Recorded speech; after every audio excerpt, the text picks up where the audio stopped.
But I actually have a fairly long blog post where I asked a guy, how did you falsify the null hypothesis? And his answer was, the null hypothesis doesn't work in chemistry. What? Who's? This is a guy who believed in cold fusion.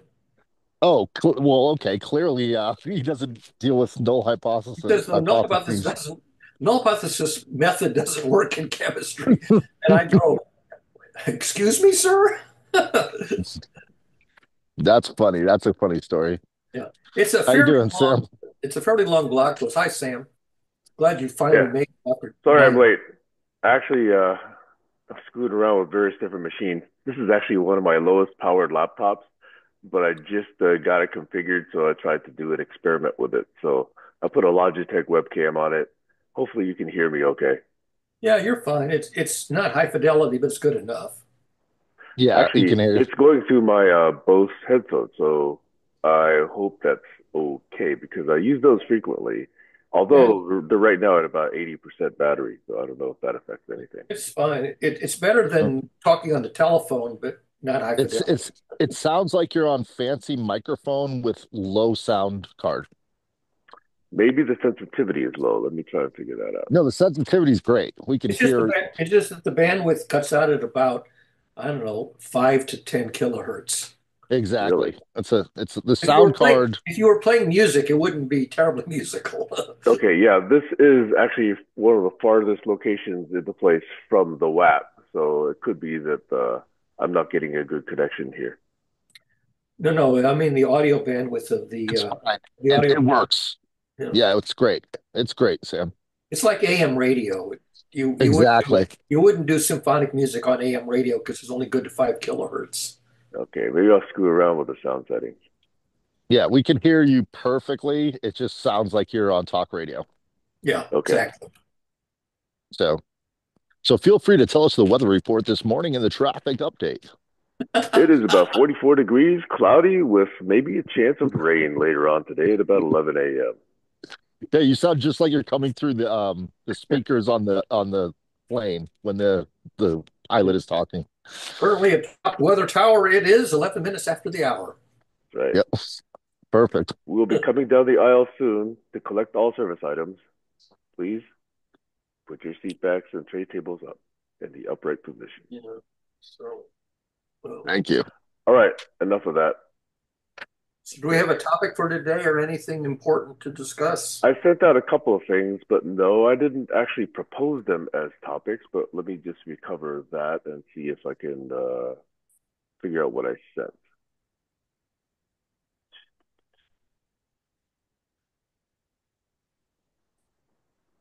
It's going to take a while.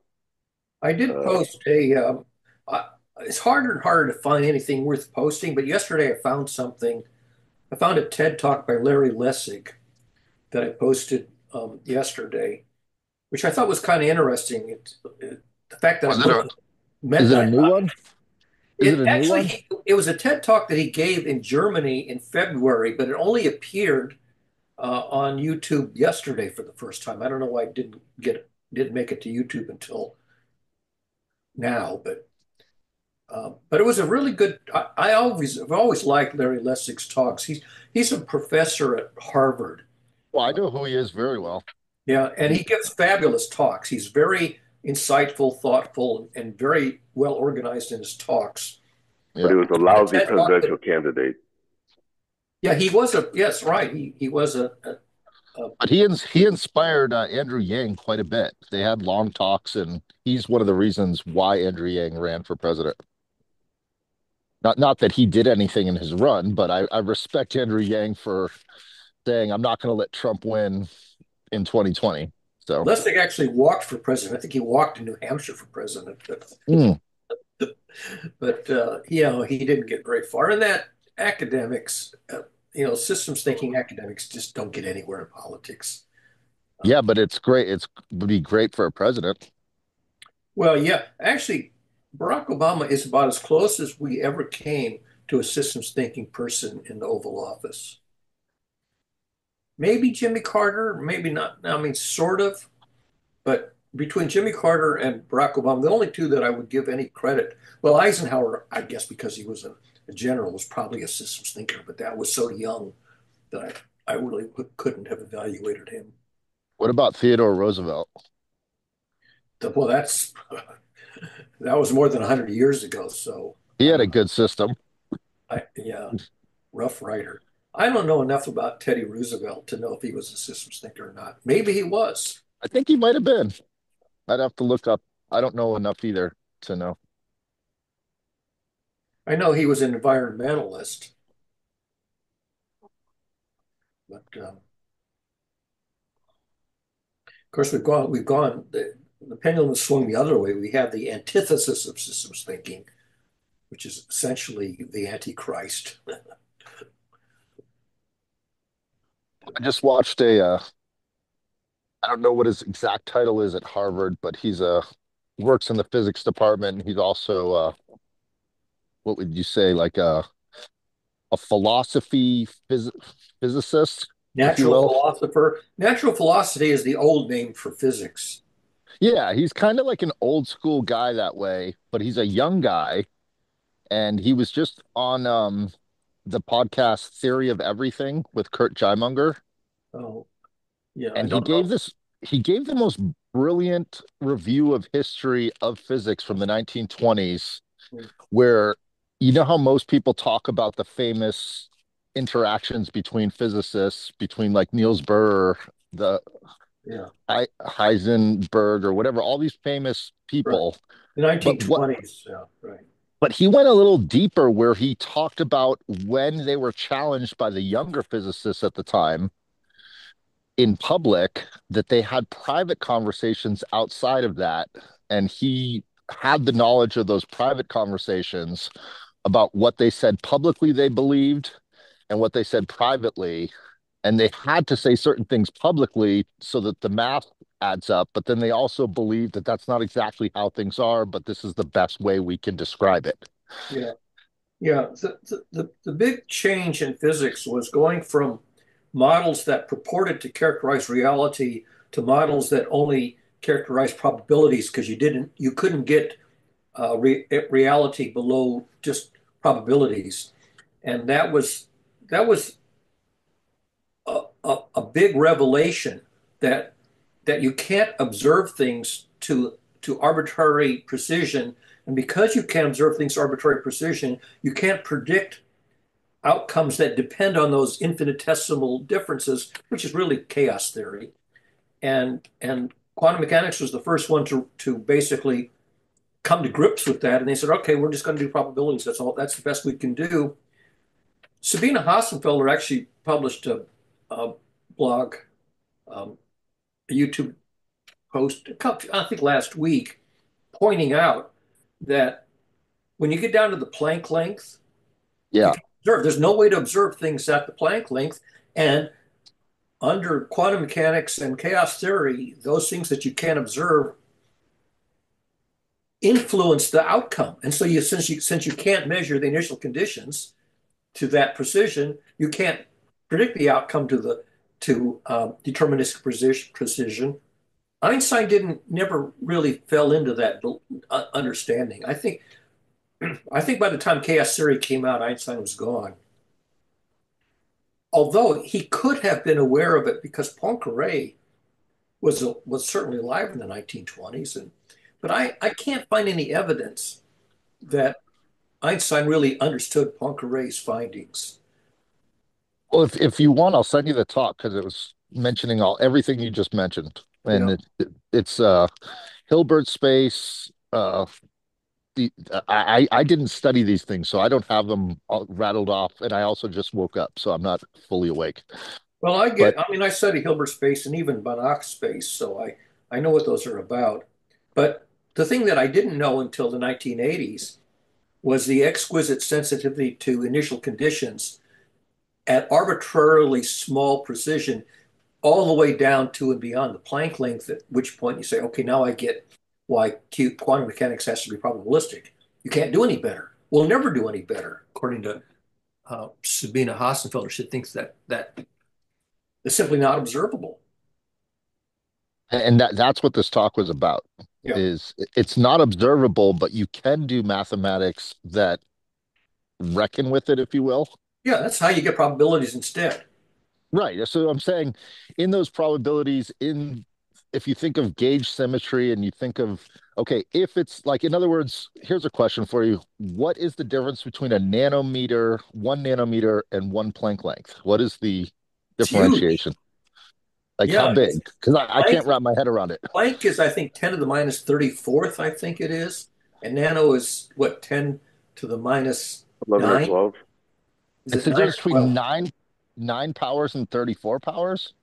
Is a nanometer minus 9 or minus 12? I think it's minus 9. Anyhow, but minus 34 is the Planck length, and there's no way that we can measure anything down to the 10 to the minus 34th. And yet, the evidence is that those perturbations, which are unmeasurable, do influence the outcome. That's why you get a probability. And Yeah. if that observation is reliable, then it says we're never going to get past Yeah. probabilistic models. Sorry, Barry, you're right. -9. Is minus 9. Okay. So that's No, no. huge. Okay. We can measure down to the femto. I mean, when I had cataract surgery, they used a femtosecond laser on my eye. Oh, wow. Femto is minus 18, I think. Nano comes after nano pico femto. Is that how it goes? Maybe it's 15th. I think femto is minus 15th. Anyway, so Well, the minus 15th and minus 34 is huge, different. It's huge. It's beyond huge. right? So and if you look at the smallest wavelengths, which is essentially, I guess, what gamma rays, um, you know, you can't get any shorter wavelength than gamma rays, and imaging gamma rays is only going to be down to the, I don't know, minus 21st or something like that. And so there's simply no way to image or measure anything smaller than that we can think of, that we know about, except probabilistically, because you can measure the outcomes probabilistically. And okay, great. Now Yeah. you're now you're doing empirical probabilistic models empirically. You're not doing deterministic models anymore. This is also why you don't know what a singularity is at the center of a black hole, because as soon as you get down to very small distances, we have no models that are reliable anymore. Yeah, I don't think humans are meant to understand the universe. Well, it's quite possible that, there's a limit to our ability to have reliable models, and so the analog models like Einstein's, basically, when you get down to very small distances, those models don't have a quantum version, so you're stuck. You end up you end up with a singularity that you can't. It's like condensing a gas to a liquid to a solid. When you get down to a solid, you can't push them any closer together than that. The quantum, the size of the molecules basically is the limit of compression. But if you do an you compress a gas indefinitely because it has nothing to do with the size of the molecules. But in reality, you get down to a quantum size, you get a phase change. The gas law only works, when the distances are large compared to the molecule size. That makes sense. Yeah. After that, the gas law basically breaks down, and you have to go to condensation and solid state models. And liquid models. Yeah. That's kind of how I feel about economics. It works great if your country has 10 million people, Right. but if your country has 40 million people, though it's a different size, so the physics don't jive. Right. You can find the mean and the variance, but you can't get the individual. You can't predict an individual, Hmm. only the mean and the variance of the population at large. And the groups of 30 that spit off are too tiny to see Right. at 340 million. Right. let alone a billion people in your nation. Like you're not going to even, it's not even going to be on the radar. 30 people sitting in a room talking. Yeah. So, it took a long time, to realize that there's limits to our knowledge that is basically quantum mechanics basically reveals the limits of our knowledge. Well, that's what I got in when I first started learning about this stuff, when Richard Feynman kept saying, you can't really understand it, but for sake of talking about it, let's go into this model or theory. Yeah, But this isn't really the real thing. He kept saying it over and over again in his right, lectures. This isn't actually how it is, right. but it's as close as we can get. Because our best knowledge is probabilistic, and here's the formula for probability. But the formula for Right. probability doesn't say what's really happening; it only says what's happening ensemble, Hmm. any experiments. But on the individual case, you don't know. Yeah. And that's why like I studied mystical things because they're anomalies, and I find that's where the truth is in the anomalies. So I've studied the anomalies, but then if you tell someone about something that's an anomaly, they think you're crazy because it's one in a billion. It happens. Well, that's tunneling. Tunneling, is one of the features of quantum mechanics is that even though the mean value is insufficient to get over the barrier, you have a distribution. Something in the tail might just be over the threshold to get over, but the tails are very rare. So you rarely get something out in the tail that can jump over the barrier. Right. That's called tunneling. Yeah. And of course, we can make tunnel diodes. We can make things where some tiny fraction of the electrons or whatever can pass the barrier. But some of it to me seems like if you're trying to get too precise, you get caught up in the weeds and you get to the point where, yes, you can do amazing things with great precision, Yeah, up but to a point. up to Yeah, a point. right. Yeah. It's like microsurgery. I'm saying it's really amazing and incredible, but maybe you should just let the body repair itself without cutting it open. So, but once you come to that level of insight, then basically physics comes to a halt. That's the real problem. Is that we've sort of reached the point where we can't seem to progress. Uh, none of the models seem to do any better than quantum electrodynamics because that's all you can't measure anything to any finer precision than what we're measuring. Yeah. Although they're still working on figuring out how to get slightly better measurements, marginally better measurements, but that's just, you know, tiny, tiny improvements in the details. Yeah, I'm under the belief system that it's beyond good enough. Like we've done enough. Like we don't need to do anymore. We need to just stop. I Well, just I feel don't like think this will ever completely stop. They'll keep on tinkering, searching for slight improvements. But I think we we may have come to the point where the progress in physics is sort of going to be stalled. Maybe I don't know indefinitely, or at least for a very long time. yeah. Well, I think the ancient people were building computer systems at larger scales. And instead of dealing with things on the scale that we deal with on the micro scale, they were dealing with it on the macro scale. Yeah. Well, that's economics is macro. I mean, there is microeconomics, but most of the real economics is macroeconomics. You can't predict what the individual consumer will do, only the population of consumers. And it works. Good enough. Yeah. I mean, it's not perfect, but it's No. Well, that's the whole point of probabilistics. It's you roll the dice, you can predict the probability, but you can't predict the exact outcome of any one roll. yeah, yeah. And you get, the rare events, the snake eyes or the double sixes, they do come up. They're just rare. Well, I find it fascinating that the economic powers that be want to go down to the micro level to every transaction and put a little field of 180 characters next to every transaction.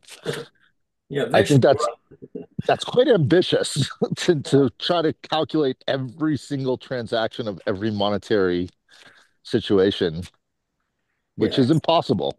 At some point, you do an ensemble and you go to the mean, the variance, and maybe the third moment if you're lucky. But Yeah, I had a moment in my life where I was working for Ernst and Young, the big financial institution, and they had me taking a calculator out.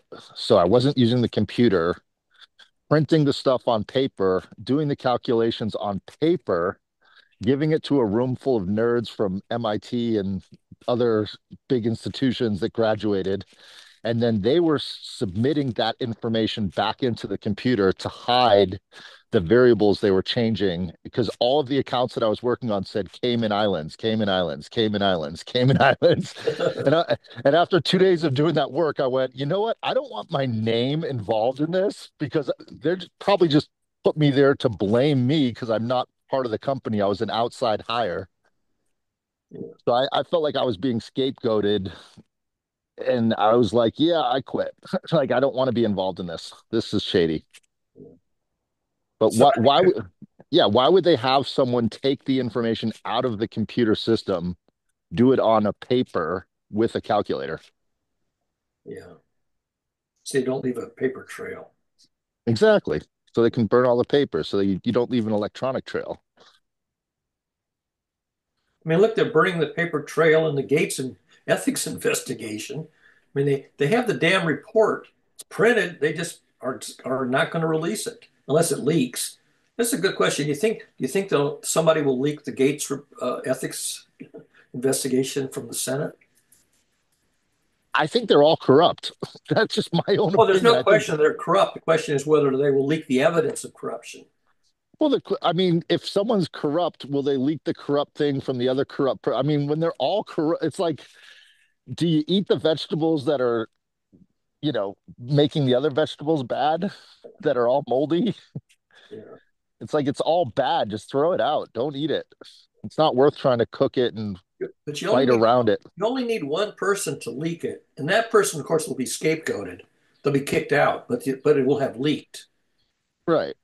But I'm saying the whole entire thing is corrupt. I mean, I'm sure there are, like, if you think of an apple that's moldy, I'm sure you can find some pieces to eat Oh that, yeah, but and you it's can safely eat some mold without getting sick, but just not too much of it. exactly that's the way I feel about the government right now. You just don't know how much rotten stuff you can eat, mix in with the not rotten stuff, and not get sick and not get diarrhea. Exactly. That's the way I feel when I'm consuming information. I'm like, okay, did I just get diarrhea? I Yeah. think I did. Well, or you can get just a tinge of diarrhea, so you know, okay, I should ease off on the spoiled food.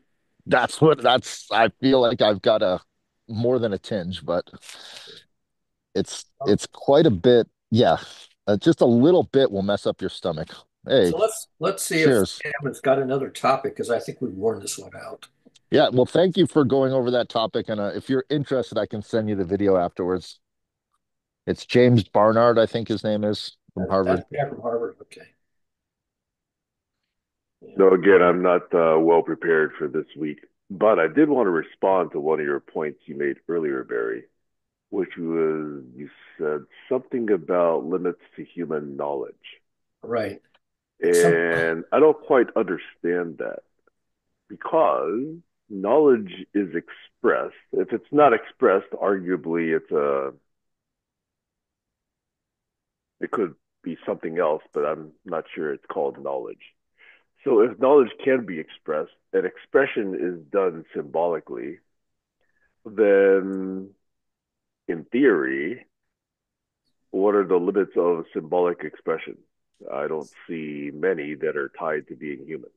So that well, was for the only thing I wanted to example, reflect on. you might be able to give the mean of a distribution to a lot of decimal places. You might be able to give the variance to a lot of decimal places, but that doesn't mean you can give the output of any one um, run to any decimal places because that's the whole point of a probability is that you can know the probability distribution very nicely.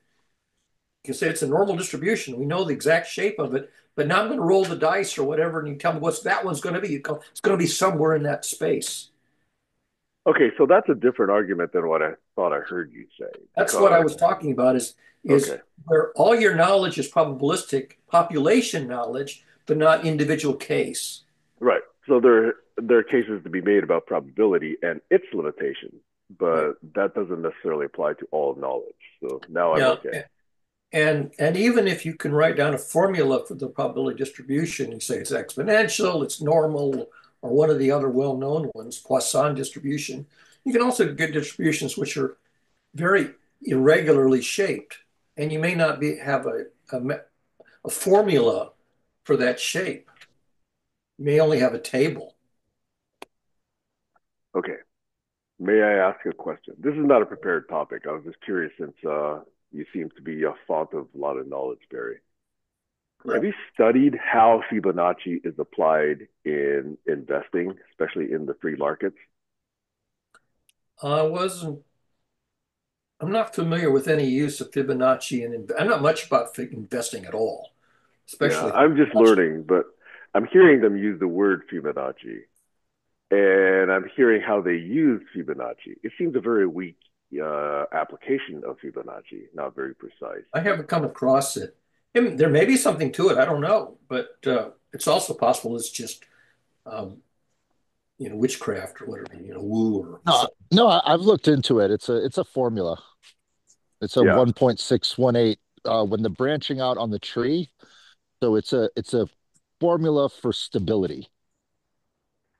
yeah. My understanding of the way it's applied is that between certain limits, like 61.8, as you recall, or 38.2, which is the other side of it, between those two limits in a projection, supposedly you can get those results 70% of the time. That's what I'm hearing them say. So I'm trying to figure out whether or not that's really reliable. You're beyond my awareness. I have no familiarity with any of that. If you think of just study trees, and it will tell you the way that the branches go off the tree. Yeah, I'm trying to figure out how that applies to investing, though. I'm not quite there yet.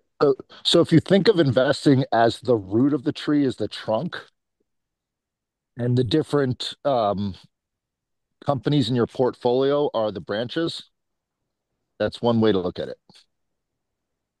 Hmm. So say you have 30% of your money that you make you want to invest. That's the trunk of your tree. How do you distribute that weight with the possibility of the wind blowing on the different branches that could crack your investments? So each one of the diversity is each branch. And how you diversify as you go up onto the trunk. You need the solid companies at the bottom coming out. And as you go higher, it can get thinner, the branches. Does that make sense? I understand the notion. I don't understand the specifics yet, but that still doesn't seem to map with what I just recently heard about Fibonacci. So it could be applied a number of different places. I'm still learning, so I'm still a novice in this area. Yeah. The way I understand it, if you can wrap your head, is just probabilities of strength. Like which ones are riskier, which ones are more solid over time. And that's just like a tree. You can say this branch will be here for a long time. This Yeah. branch is a little risky because it grew off at the wrong place. And what I'm also wondering is it part of this magic lure of investing that if you get enough people buying in, then now it becomes something you can use reliably. Whereas it may or may not have any more deep fundamental theory other than that. I still don't know. I'm not saying there isn't, but I'm just saying there's a phenomenon where if everybody believes in it, then they use these limits, and then Oh, you can sort of plan yeah. your investment based on If it. something is popular but wrong, you can bank on it persisting because it's popular, and it takes a long time for wrong stuff to die away. So you can Yeah. make money on wrong stuff because they're popular, Well, you but can not also make forever. But not you forever. can you can make money on betting that that branch is going to crack in the next windstorm. So you can sell short. Yeah, you have to sort of know when is the shit going to hit the fan on something that's wrong but popular.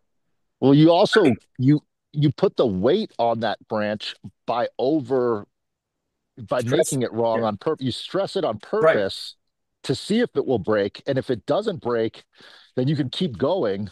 right. But in investing, you can break a company by telling too many people to invest in it. Yeah.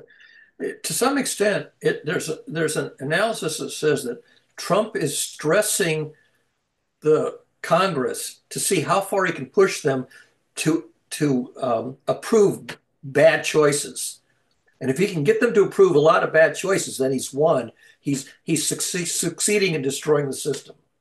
I don't know if it's Trump or his puppet master. I don't know that he's that forward thinking, but But he might that's Oh, be. he I don't know.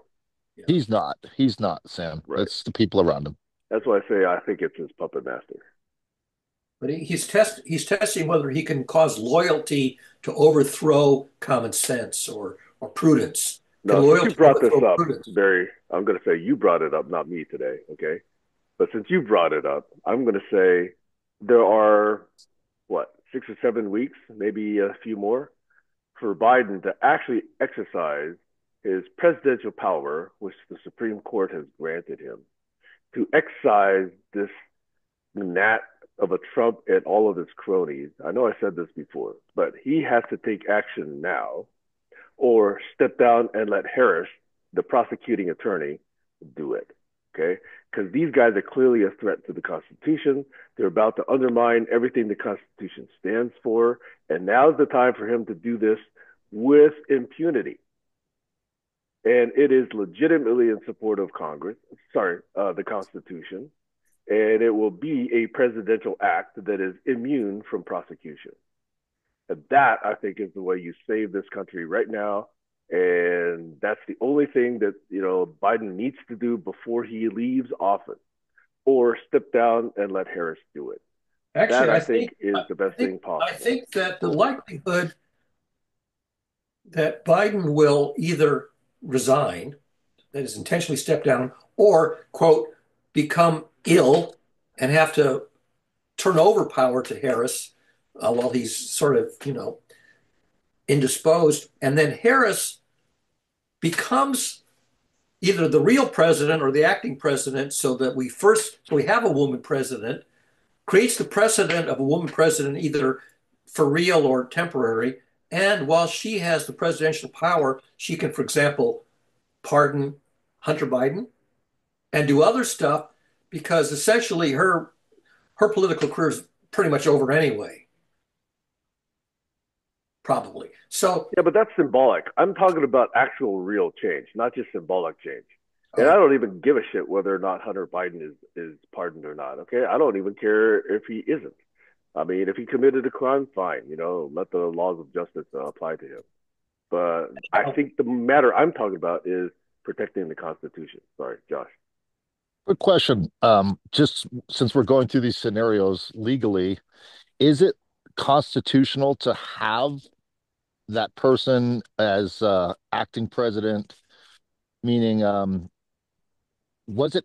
Here's my question: was it constitutional to have her run for the presidency without being primaried?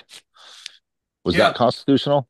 yeah. The political parties have their own Yeah, methodologies for yeah. The putting parties forth the are not candidates. subject to the Constitution. Look at the No, no, other. no, no, no. Wait, Look at wait. the third party. Look at the third Let me parties.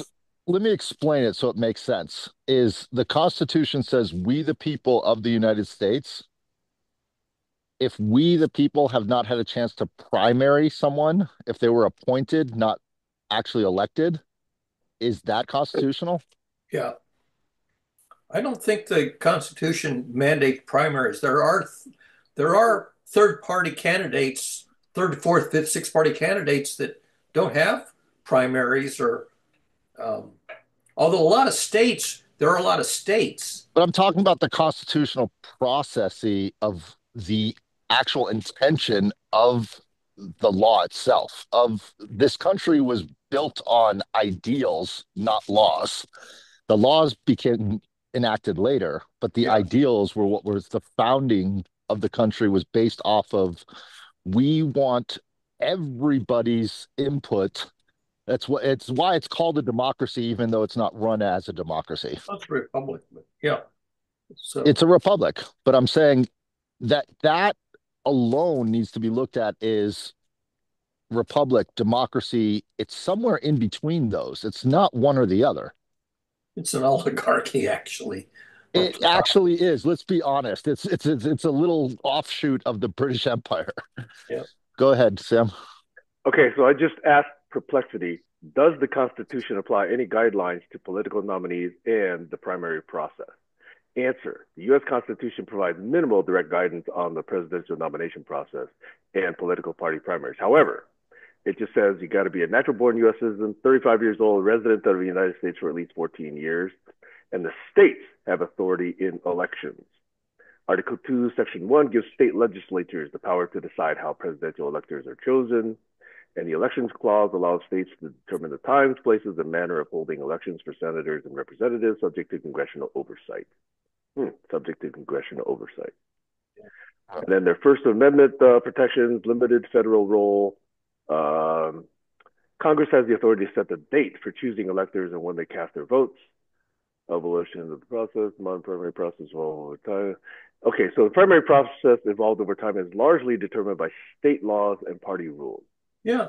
The Iowa has a Constitution caucus. does They don't not have a require primary. parties to use primaries or caucuses to select nominees. It does not Right. require. It Exactly. does exactly my point. So the law says it doesn't require that, but the spirit of the law is that it should require the ability for everyone to get to know the person before they get put in a position to run for president. You can only vote in a primary if you declare yourself a member of that party. But my point is very simple: is you can only vote for someone if you know who they are and what they represent. If you've never got to know that, like if Trump lies all the time and doesn't tell you who he is and what his intentions are, how the fuck are you supposed to vote for him? Well, people will. They'll vote for him based on their name or where their hometown is or some crazy reason. But that's unconstitutional, in my opinion. Go ahead, Sam. Well, Well, prove it. I would argue the same argument with the way Bernie Sanders has been shafted a couple of times by the Democratic process. Okay. Arguably, he drew bigger crowds than Hillary. Look at all the reporting that was done when he was running campaigns. Okay. And yet, the party, according to their special rules and special delegates, basically shoved him out of the way. Yeah. So you could say there was a process. You could say the parties were in control, the states allowed it to happen. But yeah, I would argue that that was an unfair process also because the people spoke. They showed up in much larger numbers at his rally than at Hillary Rodham Clinton's rally. Okay. So arguably, and by the way, all the popular votes in a head to head between him and Trump had him winning. Most of the Right. polls actually showed that. Okay. But the DNC, in their collective wisdom slash stupidity, made the HRC the nominee, not Bernie. And that's why we're in this quagmire that we're in today. So I would support Well, that argument, even though it's not particularly based on constitutional guidelines. yeah, and I would argue from the very beginning and the inception of this country that the fifth branch, the media, which um, Benjamin Franklin understood oh too well with Richard's Poor Man Almanac and how to manipulate the media, he learned that from putting out a newsletter. Yeah. So I'm saying it's always been there sitting in the background, but they made this thing called the freedom of speech and blah, blah, blah, and all these laws to say that there's a fair media, but there's never been a fair media. Yellow journalism goes all the way back to Jefferson. Yeah. So that was the one thing that never got put into the Constitution properly. Well, you can't put ethics into the Constitution because ethics is not a rule-based uh, decision process. It's model-based and But you it's could have had certain standards. You could have said you got to be able to put two thoughts together and produce a consistent other third thought. You could have said that. You how could do have you said you measure? got to have at least a sixth grade education. You could have said you got to at least be able to go down the street and buy chocolate for yourself. That level of competence is required. Okay, you got to be able to take a look at this and that and say this is okay, that is bullshit. Okay, Well, could have had some standards. But the fact that 6-year-olds we can vote don't then. have standards means that we have no standards now for political parties or Yeah. political nominees or laws, and that's why we're fucked. And Socrates and others thought that democracy was going to fail for this very reason, that the voting public wasn't smart enough to vote prudently. Yeah, the ancient Greeks understood this very well. I mean, Socrates was given the death penalty by a popular vote of the citizens of Athens. There you go. And that to me is the rub of why this stuff doesn't work is because when you get down to the truth, it's not a legal matter, it's an ethical matter. Right. And the legal process does not get you to the truth, it gets you to justice. Socrates was teaching ethics and logic to the youth of Athens, and that was um, an offense that got him the death penalty. Yeah. Teaching critical thinking was a crime from the perspective of the voters of Athens. And it still is today in any corporation you work for, whether it's multinational or national. Yeah, Since you And that bring that up, may I tell a story? yeah, might as well. When I was barely dry behind the ears, arguably still wet, in my first job, I remember very distinctly. And in fact, I recorded myself saying this week because it was such a stark memory that I haven't had in so long. But it was a conversation, a very brief conversation between me and a very senior manager at the company that I had joined. And she was tall, thin, senior, probably in her 40s or 50s, very well dressed every single day, always had a suit on. But that conversation revealed to me that what she was emphasizing, which I only understood much later, was that I was not there to think and bring good ideas to the company. I was there to be efficient in what they were already doing. That ideas for how to improve things were not welcome. Yeah, And I realize now I should have just turned 180 degrees and just walked out the door right that very moment. yeah, But unfortunately, I did not. I tried to conform and tried to be, quote unquote, a good employee. yeah. And that has basically wasted so much of my last several decades. I had a Because, very similar experience. I said to one of my worst bosses, "Are you renting my brain or are you renting my obedience?" He was renting my obedience. I thought, then you don't need me. You know, get you know, get a robot to obey you. If you're renting my brain, then I will tell you what you don't want to hear. yeah, I had a similar experience to Sam's, except I chose the other way. And I think you chose the right decision because if I could go back, I would have chosen the decision you made. yeah, we So each think I the think you grass made is the greener on the other side, right?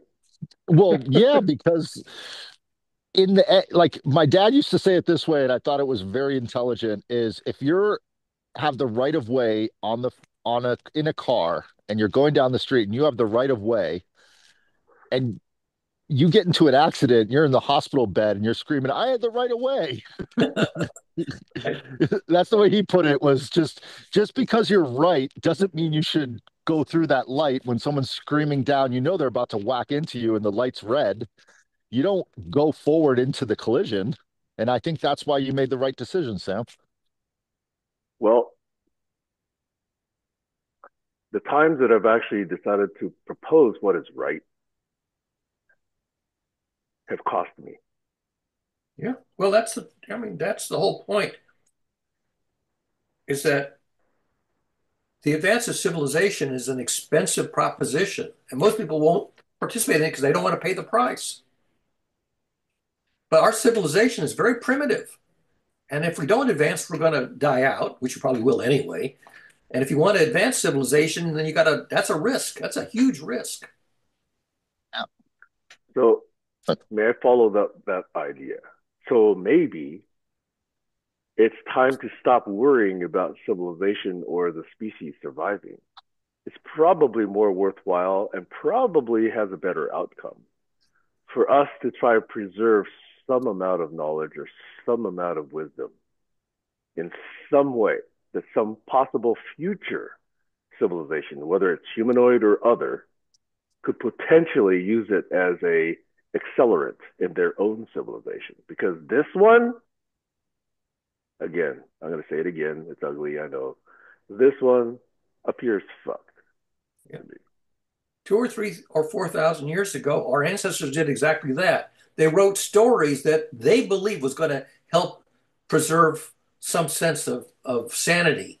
And those stories became the cultural model that most people adopted, even though, it was primitive. It was Wait, two, what three stories are you talking thousand about? Are years you talking about the Bible or are you talking about other stories? old. Not just the Bible. That happens to be our scriptures in Western civilization, but all cultures wrote creation stories and other cultural stories that try to guide the generations in survival practices, and they weren't necessarily based on logic, but they were based on experience of the sages.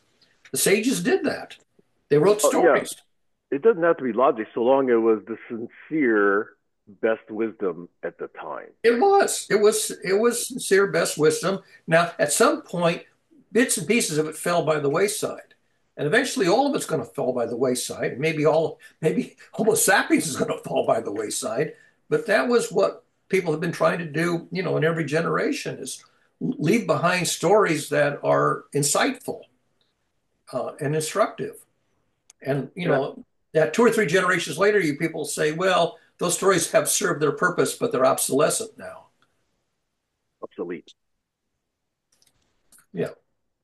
Yeah, I But would say now we have not only the possibility of telling stories, which I agree with, but we now have even better. We have these models, these theories, these frameworks, these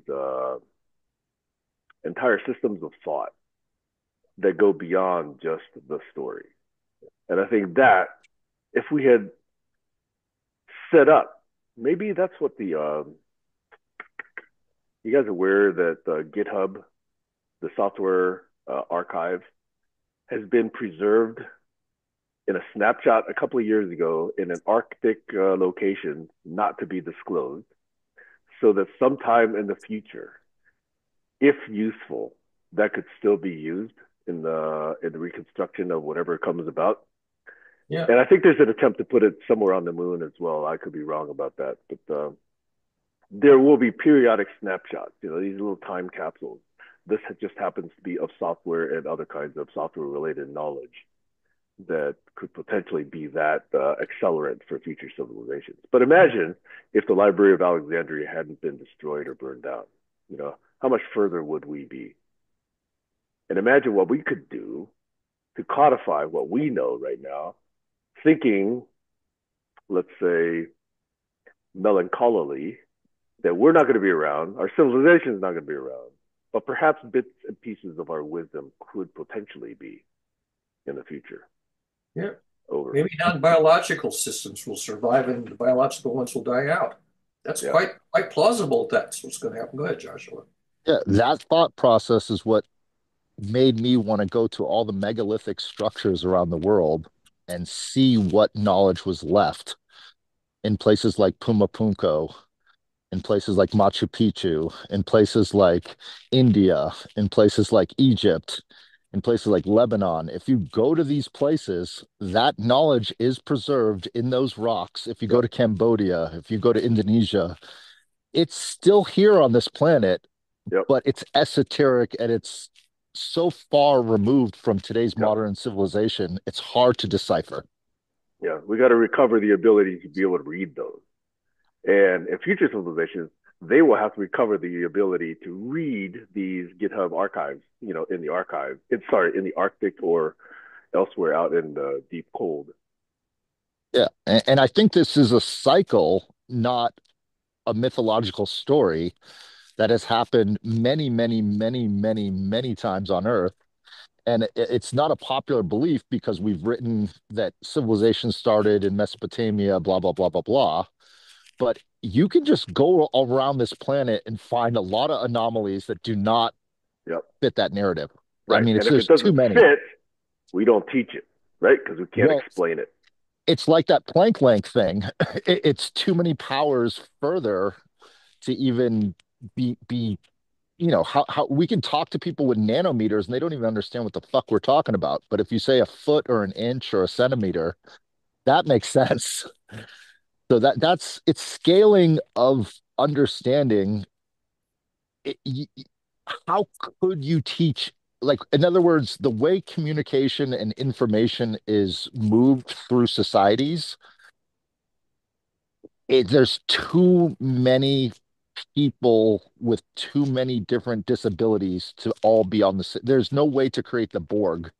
And I think just in the 1990s we got started on a path to create some sort of semblance of connection of understanding, which is what I call the internet. It's the beginning of trying to create some sort of knowledge repository that you speak of. But there, even with that, there'll be break off civilizations. Yeah. It's just the way humans are. There's always, if you go to tribes in remote parts of the world, their belief system, they will eat, they will drink the blood of the goat after they slaughter it because it cleanses them, both spiritually, emotionally, and they probably need some iron because they're deficient. But I'm saying there's a lot of rituals and things that just seem arcane or barbaric, but make perfect sense if you're in that little tribe of 15 people in the middle of the Sahara or the jungles of wherever. It makes perfect sense at that moment with those 15 people. But if everybody did it, we'd all get bacterial infections and it would just not work. Diversity. Diversity, exactly. And that's why I studied the microbiome and the gut diversity in all different people around the world, because it's so fascinating, the colonies of bacteria that make up the body, because it's like the Planck length. For every one cell in your body, there's 35 to 50 different little tiny microbiota. And if you really ease into that understanding, you're more bacteria than you are any other thing. And that's a hard thing for people to wrap their heads around because that takes away autonomy because you're not you anymore. You're something else. Yeah. And it's really fucks with people's heads. Yeah. Well, that's the death of free will argument, that free will Well, is illusion. is it, or is it just a complexity in the system? I think that in order to use logic and mathematical reasoning to make choices is so rare and so difficult that most people simply can't and don't. And Yeah, even those who can don't, it's too much work. Analysis is a lot of work. yeah, Not even guaranteed to be correct analysis. You do a lot of, I mean, organizational intelligence, you try to analyze things and come to best practices. But even when you're intentionally trying to do best practices with careful analysis and models, the models can be wrong, or the analysis can have mistakes in it, and you end up with a recommendation which is unwise, and you don't realize until it's too late. There are plenty of people who thought their way to a recommendation that turned out to be foolish. They didn't know it at the time. They didn't figure it out at the time. Tried it and didn't work. In fact, the development of our governance models could be the premier example of that. Trying to construct governance models, carefully construct them that were going to work. And no matter how hard you thought about it, the governments and the models are all flawed, fundamentally flawed. yeah. But the word governance itself is a really interesting word.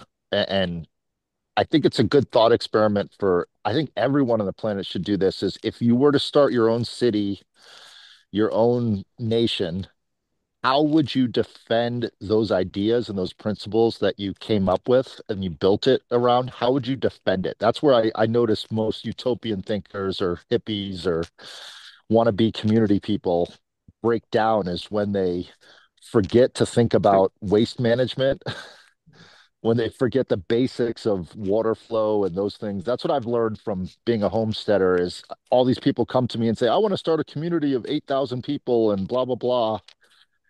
And they forget the basics of, like, you guys need to take a shit. Like, where are you going to poop? And I know it sounds simple and just silly, but it's so important. It's one of the most important things of a community. And then after they do that, how are you going to defend those systems that you created? Because someone could just come in and wipe those out. It's first It's, grade systems thinking. Yeah, exactly. the alternative is not to defend it, but only admit people who don't require it to be proven. And so you get these tribes where everybody in the tribe believes the credo of the tribe, and they hope that their tribe has got the right answer and doesn't get wiped out by the other tribe. Yeah. No, but even in those small tribes, you've got to be able to like express it in some way that lasts, okay? And lasts in such a way that it's not static and handcuffs you, but it's a way to get you a start for Yeah, actually improving it. yeah. If you don't do that, then you're left with trying to do a supermajority to change something which should be common sense, Yeah. you But know? the trying to Then improve it it's is too hard. interesting because when you try to improve it, you end up with schismogenesis. You get the split off sect that has the improvement, and then the conservative sect that doesn't have it. And so the trying to Right. improve it causes schisms very often. Right. You Just like, can't get 100% But consensus but but but on the but but but upgrade. but but that's if you allow things to evolve using just a pure simple vote. If you allow it to be testable and verifiable, then you're much less likely to get these schismogenesis phenomena.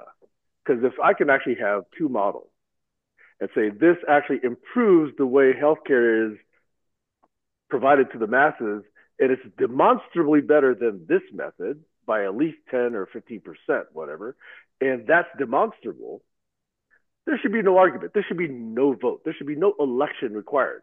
Okay? That should be the one that gets selected in a thinking society, Yeah. in a society that's based on reasonable thinking.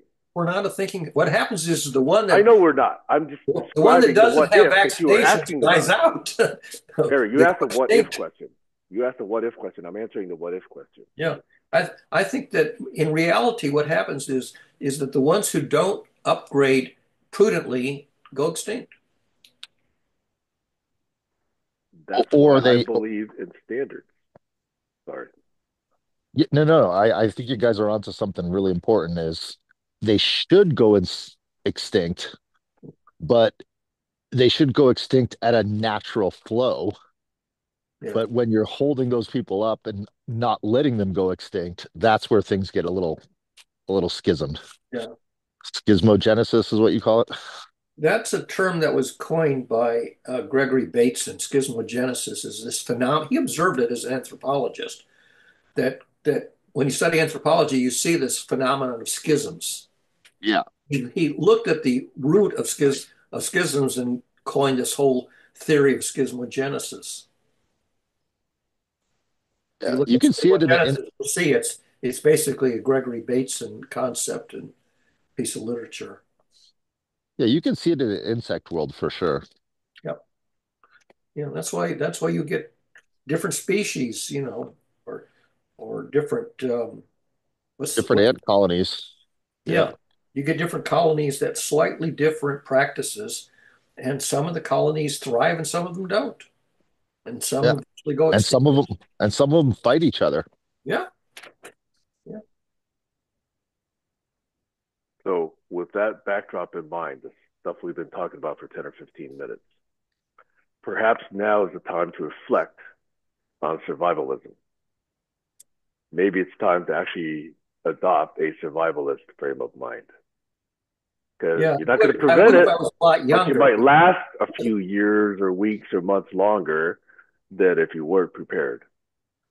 Well, you've known me for a while, Sam. You know my lifestyle, so I'm your Yeah, but the survivalist guy. question is survivalist to the extent where do you have caches of arms and weapons and grenades and ammunition in order to protect whatever you've got for another few weeks or months or years. Uh, So if you want to have that conversation, we can have that conversation. yeah, And one of the best weapons is location, location, location. So that's the one thing I did is I picked a location. Yes, we have wildfires. Yes, we got wiped out. Yes, there's a lot of problems with that location, but because there's a lot of problems, there's also a lot of protection. yeah. And that's the trade-off. You have to make those trade-offs if you want to get into the survivalist mentality. You don't have to disclose if you don't want, but do you have a bunker? Do you have enough water? Do you have enough protein saved up? Do you have Those enough? are all the questions that we ask before we pick the location. Yes. The answer is yes, yes, and yes. And for me, it's really too late. I mean, to adopt a survivalist stance at this stage of my life is sort of pointless because I don't have the energy to pick up and move someplace and civilization is going to collapse, but probably not before I naturally die because I've only got 10 or 15 years to go anyway. So what's the point? The mentality that I adopted in my 40s was I watched what was going on in Manhattan in New York, and I watched the way the society was changing. And I said, if that spreads to the whole country, shit's going to get real pretty soon. And that this was in 2011. I can see a lot of people moving to Costa Rica or New Zealand or Canada because of the Trump administration. I don't know how many it's going to turn out to be, but some. Now, this And the is, rest of yeah, us will way, just way, soldier on and die of old age. People, yeah, people in my cohort are dying. I had 5 or 6 people of my cohort die this year. People that I've yeah, worked with or my neighbors, we're dying off. My cohort group is dying off. yeah. And some of them are living longer too. I mean, there's a schism in your generation, in I've your got 2 people who are 94 who haven't died yet, and I got people who are younger in their 70s and have died. yeah. My cohort group. But the two who are 94, I don't think they've got that much longer to go. Yeah, all of this is basically just a matter of time, right? Because all of this is going to eventually reach every corner, quote unquote, of the planet, Very few people live to be except 100. perhaps Easter Island and Yeah, places like it. yeah. But those are not really, total systems Those are kind of places to thrive. Yeah, those are the anomalies. But look at Noam Chomsky. He's technically still alive, but he's basically totally out of commission. He can't even talk, can't even speak anymore. Hey, he's spoken enough.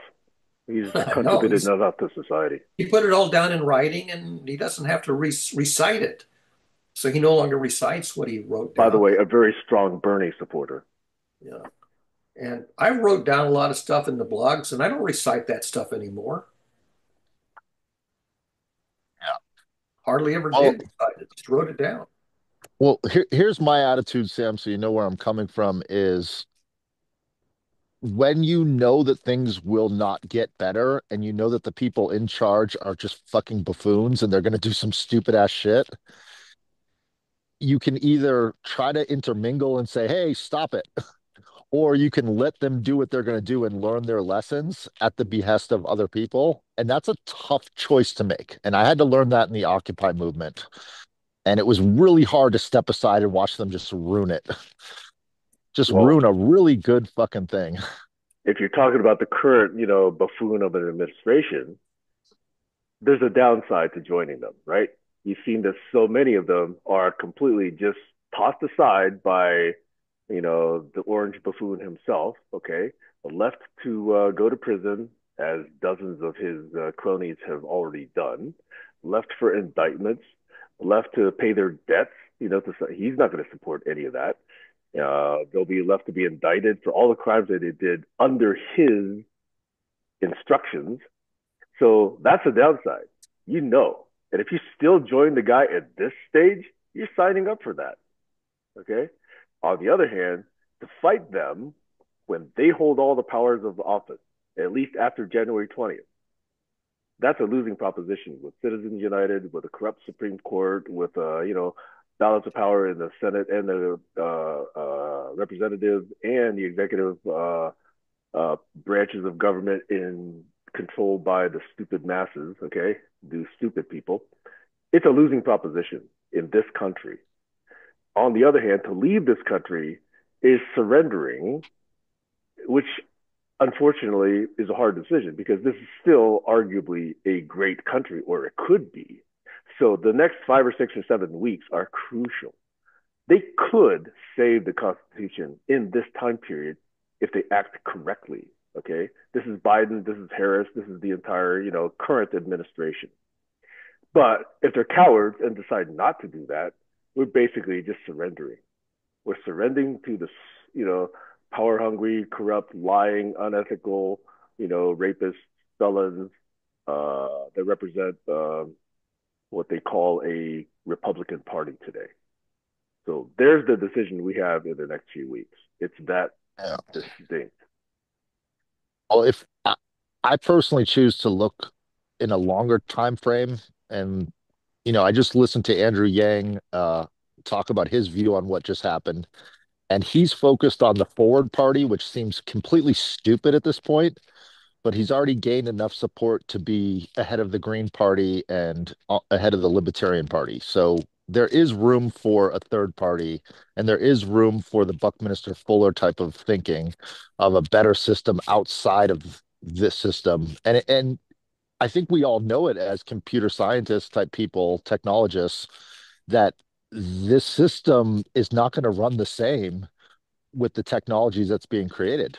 It just won't be, this system will be obsolete. I think do we all agree on that or no? I don't know what that means because to effect change, you've got to be able to get, at least today, you got to be able to get legislation passed and you got to get certain people out of office and better people into office. And that is a high hurdle given all the things that I just itemized about 2, 3 minutes ago. So yes, he can think more clearly. He can have a much better rationale. He can get, some of the enlightened among us, signed up to that party, but they're still going to have a problem getting any influence whatsoever. Over what period of time? Enough time to save the country, which is, Yeah. See, that's the I mean, difference. You think you arguably, can this save country the, is going down the shitter really, really fast. so that's the difference in my perspective is I don't believe I can save this country because I feel like I tried to do that in 1996 and I already feel like by 2010 it was gone.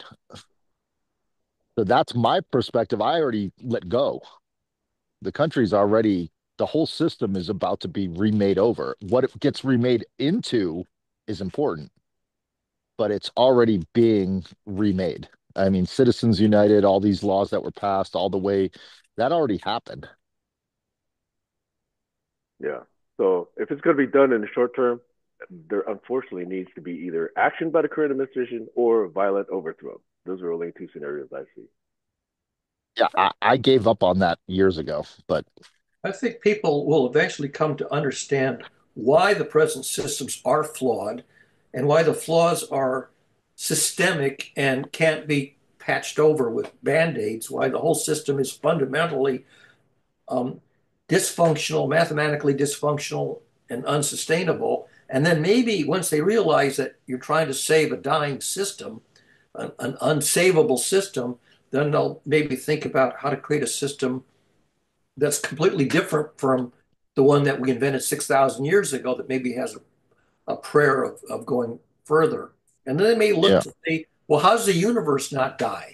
The universe is 5 billion years old and it's evolving and not dying. Maybe there's some process in the universe that our governance models are overlooking or not reckoning. Howdy. Yeah, I The agree. laws of nature are not passed by any governing body, and you can't break them. You cannot be a criminal against the laws of nature. You don't. You simply have no choice but to obey the laws of nature. Whereas the laws of man are breakable and Yep. changeable. That's why I'm a Taoist. That's So, exactly why. so if we could discover laws of nature, which there's no possible way to break them, and build a sustainable culture around them, then maybe we'll have either a culture of machines or a culture of scientists that have a future. And I hate to say it, but you can't collectively discover the laws of nature. It's an individual thing. Well, that's a Today, lot of work to discover them, today But it it's is. also, and yeah, they're not written in natural language. They're written in languages of mathematics, which most people are not um, literate in the languages of mathematics. You can write down Einstein's equation for general relativity. It's just three terms, ask anybody, to even to recite it, let alone say what it means. Even Einstein didn't know how to solve it. When he wrote it down, he says nobody's ever going to figure out how to solve it. And then the guy named Schwarzschild figured out a special a special case solution. He took the simplest possible case, a single gravitational body and nothing else, and he was able to solve the equation. But after that, forget it. It's really Yep.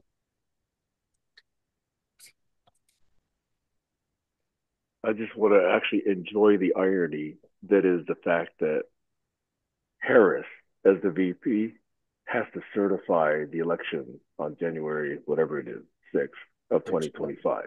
whatever it is this year. Yeah, and she will, So, well, unless she's the acting president, in which case I don't know who no, no, becomes. no, no, no, no, no, no, no, no. I think in order to do that, there's a supported process by which that set of results can be thoroughly audited, thoroughly vetted. And I think that still needs to happen. Yeah, There's a number of anomalies in the election results that just need to be understood better. And until they do, the certification is just rubber stamping. It's not really, doing it with yeah. any authority or any basis whatsoever. The one thing that I'm willing to predict is an increase in mental health issues, despondency, despair, um, depression, disillusionment. I'm willing to predict that.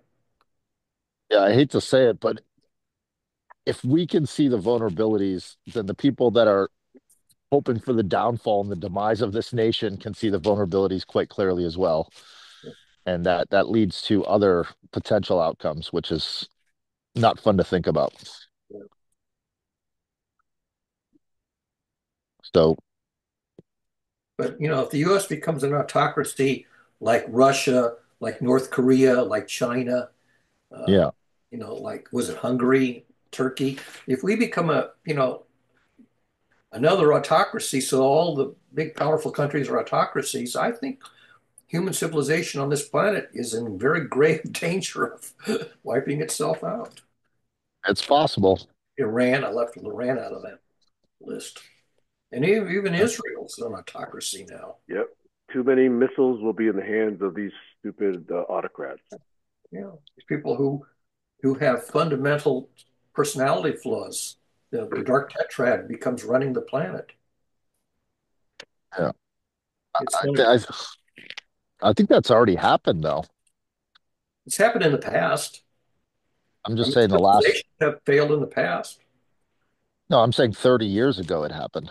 Yeah, yeah, Europe and Japan, had autocracies, and Yeah. they lasted. Hitler lasted 10 years. Mussolini lasted, I don't know, about 10 years, I suppose. Yeah. I think that's a natural process, though. Isn't that how nations run? Isn't that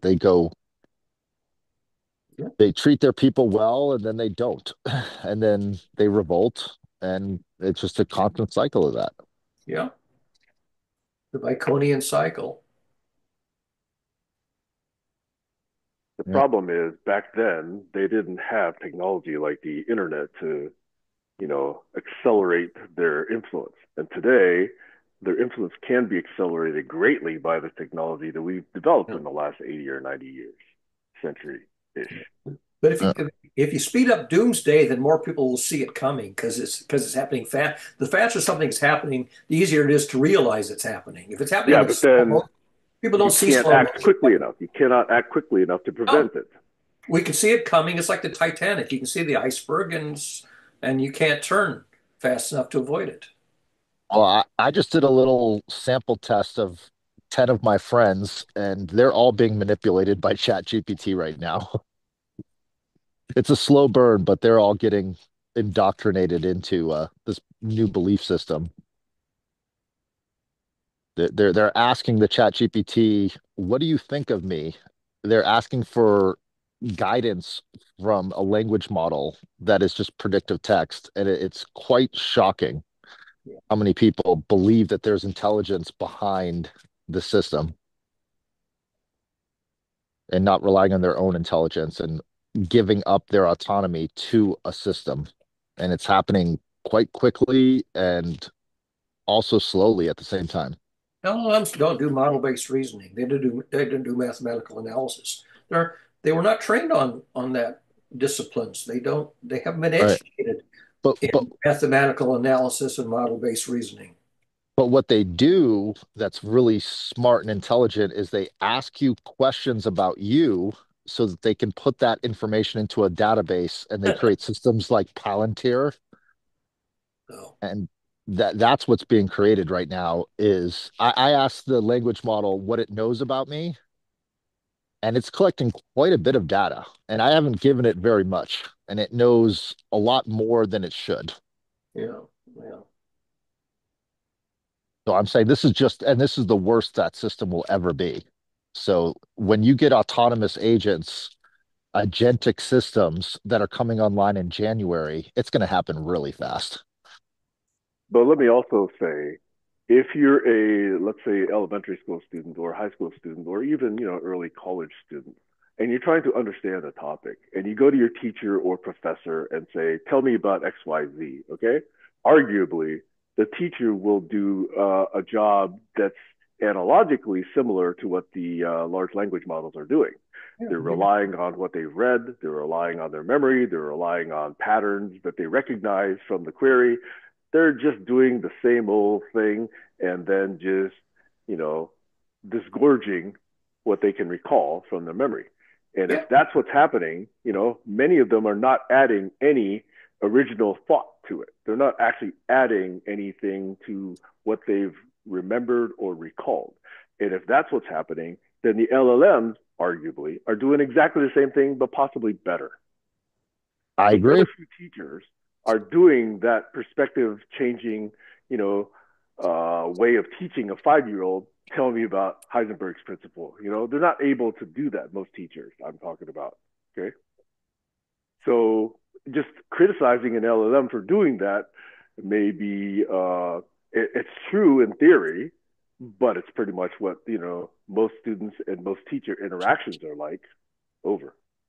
the best thing that an LLM can plausibly do today is echo very good questions that nobody knows how to answer because those are in the literature. Well, the LLM told me 2 days ago to ask more why questions.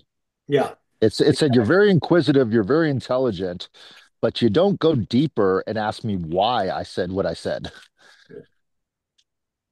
yeah.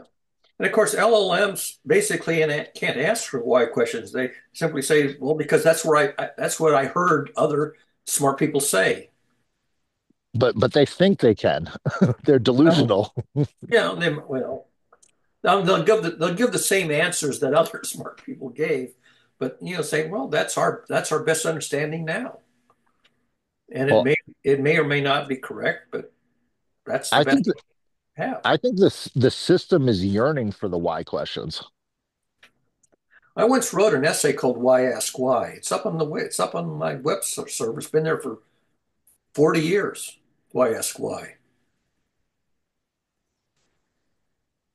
I bet you nobody's read it in 37 years. That's been up on my website since I've had a website, which was 91.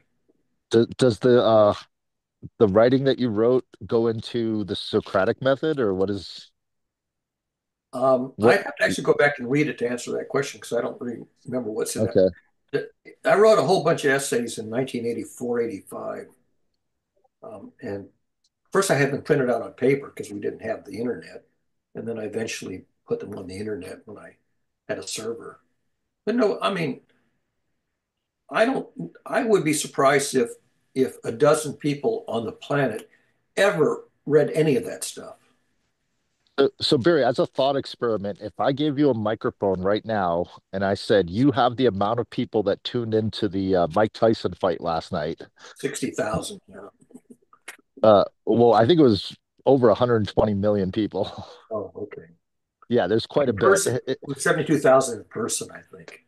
I'm just saying, if you think about the time when the Beatles were broadcasting to the entire world and they did that song, All You Need Is Love, Yeah. You know that story? I'm not sure what story you're referring to. It was one of the first world broadcasts, and they asked the Beatles to perform a song, Yeah. and that was the song they came up with. But I'm saying if you had a microphone right now that could reach 500 million people, Yeah. what would you say? That's the thought I would, experiment. I, I think I would say the stuff that's in my uh, blog post on rules, systems, and cybernetics. Those 2 dozen, I, you know, the analysis of the fundamental flaws of our governance systems. Would it go over everyone's head? Probably Okay. they'd probably tune out. I mean, it's written in natural language. It's just there's no formulas in it. I'm just saying, what could you say that would resonate with 500 million people? I think the most important thing I would say is that mathematics has revealed that rule-based systems are not orderly. Law and order as an axiom is a falsehood. Rule-based systems are mathematically known to be chaotic. That's the one thing I would say that would be a shocking revelation, but independently verifiable. If you wanted to say, Barry just said that rule-based systems are chaotic. Really? They're not. Law and order isn't an axiom. You can independently look that up and see, yeah, that's what chaos theory reveals. Would you go into explaining chaos theory before you said that so they had an understanding? If people said, well, can you explain chaos theory? Then I would, yeah, you can explain it. But you have the microphone, so no one's going to tell you what to say. You can say anything you want.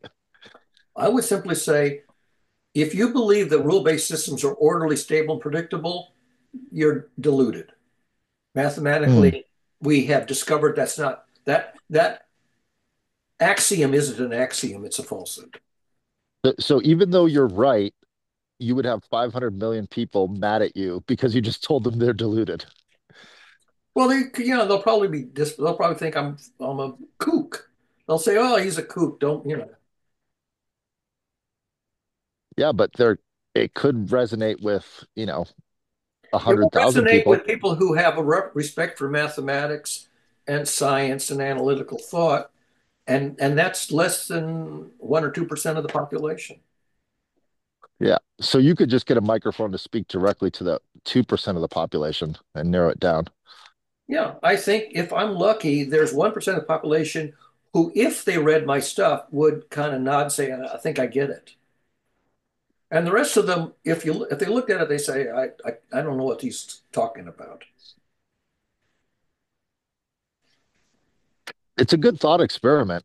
Thank you for going there with me. Um, I'm I mean, curious I've asked people like Stacy and other people, can you paraphrase any of my stuff?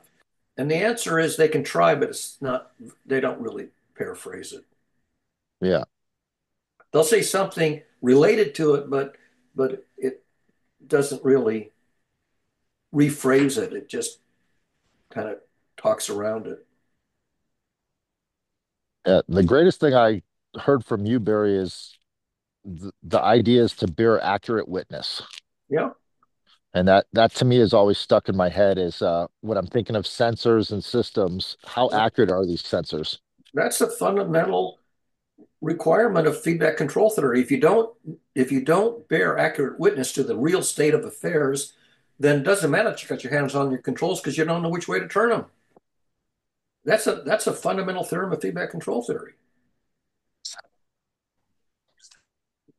Oops, we lost your. What did you do? You took off your headphones. Can't hear you.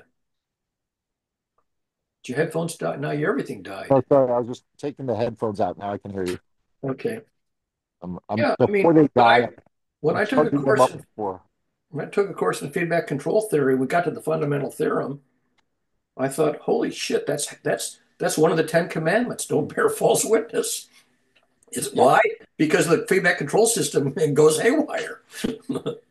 I think that's a very astute observation, though. I know it's simple to a lot of people, but it's so important. And I can demonstrate it with a very nice demonstration of balancing. You balance a broom on the palm of your hand, and you say, if you want to balance a broom on the palm of your hand, where do you have to look? You have to look at the top of the broom to see which way it's falling. Yeah. And then that data tells you which way to move your hand to keep the center of gravity, your hand underneath the center of gravity of the falling broom. You get the directional derivative and then you compensate. And that's how a segue works. Yep. And that's not hard to understand, but the average person, even though a toddler, a 1-year-old toddler can stand up and not fall over, they can't tell you how they achieve the balance function. Yep. They can't unpack how it works.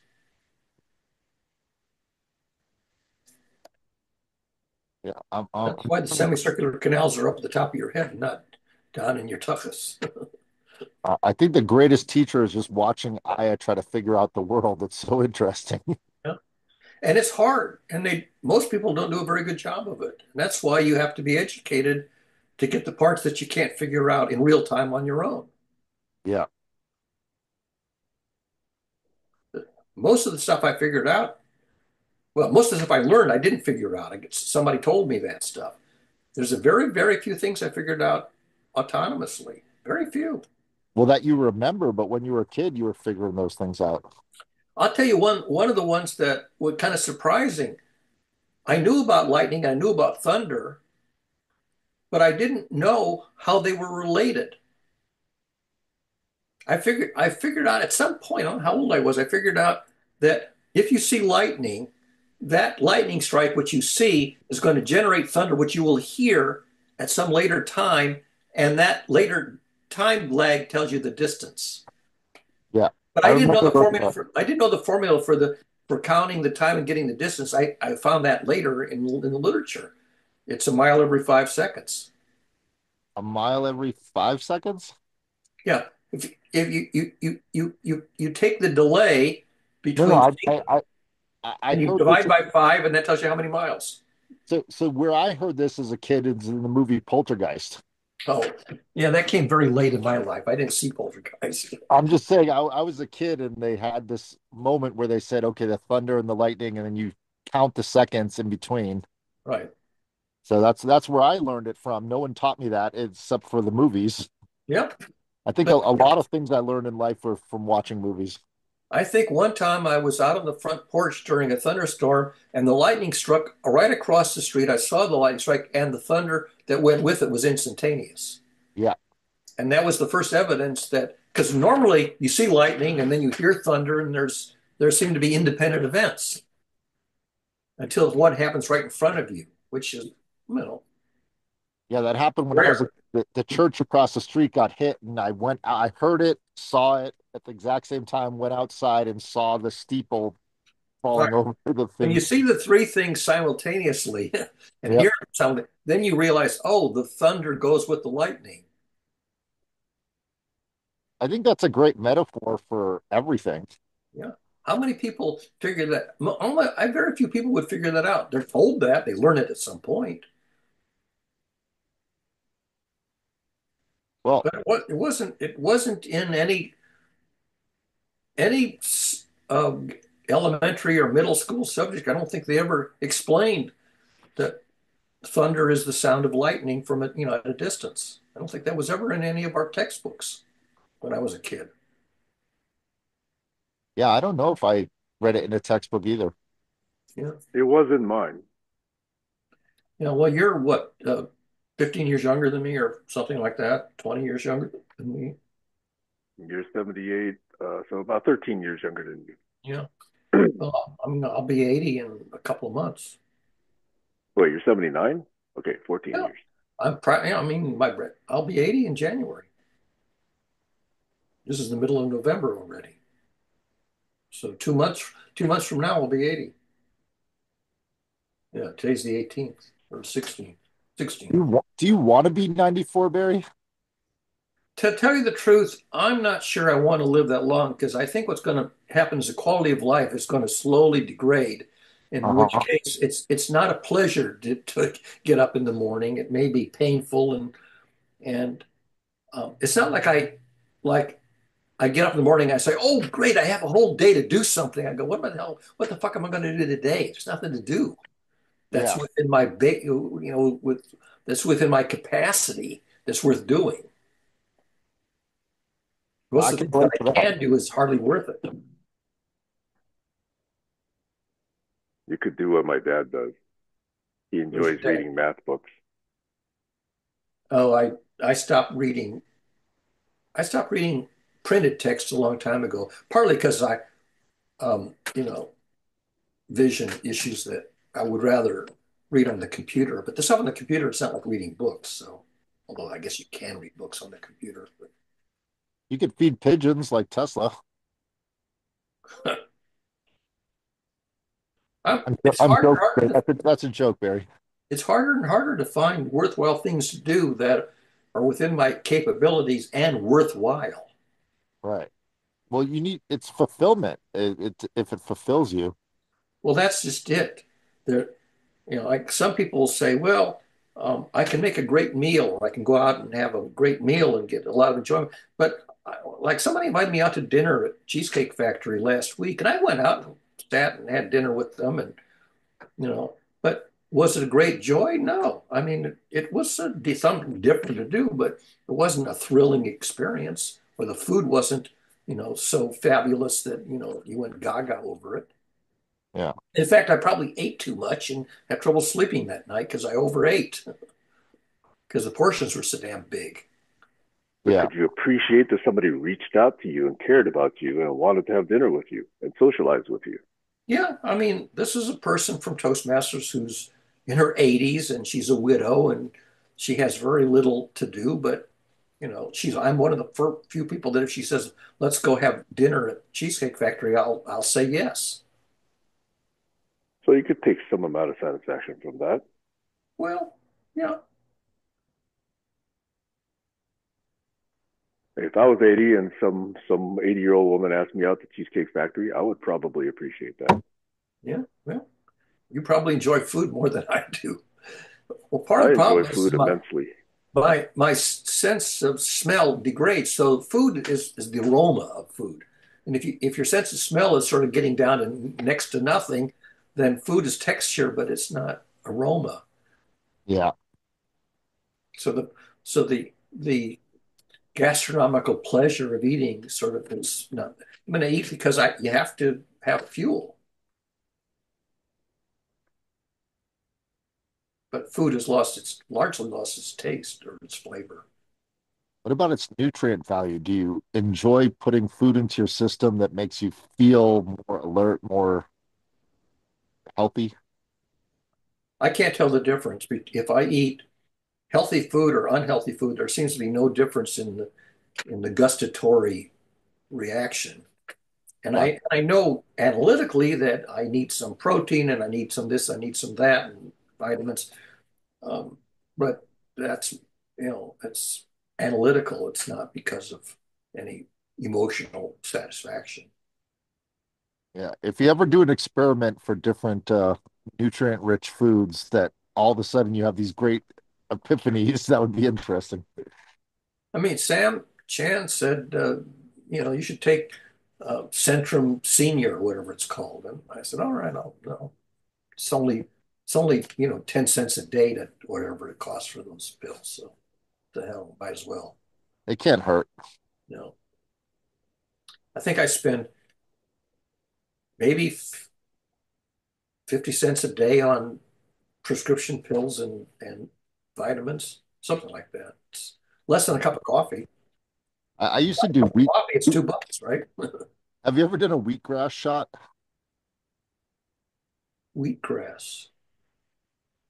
I don't think so. I do have wheat germ that I sometimes will put on peanut butter. Yeah. That's not the same as wheatgrass. I have wheat No, germ. completely different, Yeah. but similar in nutrients in the sense that it's just a grass that they press into a drink Oh, no, I'm and not. it's nutrient rich. Like I used to get high off of that stuff. No, if it's a drink, then no. Okay. I mean, there is stuff like alfalfa, which is not wheatgrass, but it's sort of. I used to put alfalfa sprouts on my salad. I haven't done alfalfa sprouts now for 30 years. Yeah. Not worth it. Like I'll put caraway seeds on something, but I can't taste them. Doesn't add any discernible. I could put black pepper and I don't get any discernible flavor from it. But you get a chemical reaction in your body for sure. I mean, if I use hot sauce like sriracha sauce, I can get the heat, the hot sauce effect, but that's not flavor. That's some other sensory thingy. Yeah.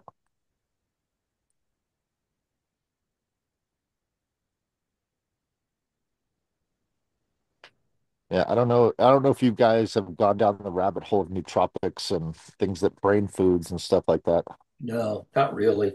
I mean, I know they used to say, well, fish is good for your brain and things like that, and omega fatty acids. I sort of know a little of the literature, but from a practical point of view, it doesn't seem to make any difference that whether I eat a can of tuna or a piece of chicken or spaghetti or whatever, it doesn't seem to make, peanut butter, it doesn't seem to make any difference in the way the day turns out. It's all the same. I'll do it for, I'll maybe put eggs once a week, or cereal, alternate between cereal and peanut butter, but it hardly seems to make any difference. Yeah. Well, there's a lot more exotic foods out there. There's a lot of things out there for sure. I don't know that you're curious to find out, but there are I tried amazing. making potato pancakes yesterday, which I made them, but they weren't fabulous, and you know, they weren't No. any better than just a bowl of cereal. Well, if you ever feel adventurous, if you can, I don't know if you can find it in America, but Peru has the most diverse potato I've ever tasted in my life. I thought potatoes were just potatoes. And then I went to Lima, Peru, and I had dinner, and it was potatoes are not potatoes. I found out. I didn't know that. There are purple potatoes that come from South America. They have a variety that they don't have in America. Yeah, I know that potatoes used to be all different colors, and America basically ended up with white potatoes, sweet potatoes, and yellowish gold, so called golden, but they're kind of a yellowish. But Yeah. red potatoes and purple potatoes, I know that they exist. I've seen them, but super, Yeah. And supermarket doesn't carry them. At least I don't think they do. also, have you heard of tree tomatoes? No. They grow in the Amazon. It's like a alternative to ketchup, but it's got a whole different flavor and texture, and it's amazing. So anyhow, Yeah, so food is because it's sustenance, but it's not a thrill.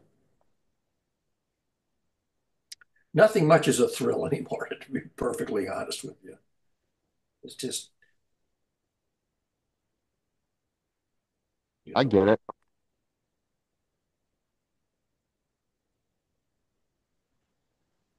I don't know if I told you that my friend Nancy from Utah, she died last week, Oh, or sorry, Bert. a week and a half ago. Um, Yeah, you had mentioned that there. I did mention, okay, I couldn't remember if I had mentioned it or not. You did. Were you guys close? I don't know if you can read it. This is a Utah shirt that she gave me, not a shirt, but a pullover. And it's sort of one of the few things. I have other mementos from our time together, but I mean, I didn't know that she was online as recently as August 30th. Not a lot of stuff, just an item. And then the day after the election, I think the morning after the election, I think the morning she died, according to her brother. Hmm. So that just came out of nowhere. That's the sixth person uh, that I had some connection to who's died this calendar year. So, Barry, can I ask a personal, probably inappropriate question? You can ask it, I don't know, I'll take offense at it. If the woman who invited you to the chocolate factory had said, "Hey, Barry, come on up for some after dinner drinks," would you have done so? Well, she wouldn't. I know her well enough that I mean, I've known her for years, and first of all, I don't think she drinks. Yeah, And you know what I mean. yeah, well, the answer is probably first of all she wouldn't, because I know her well enough to know that's not in the cards, and it would be awkward.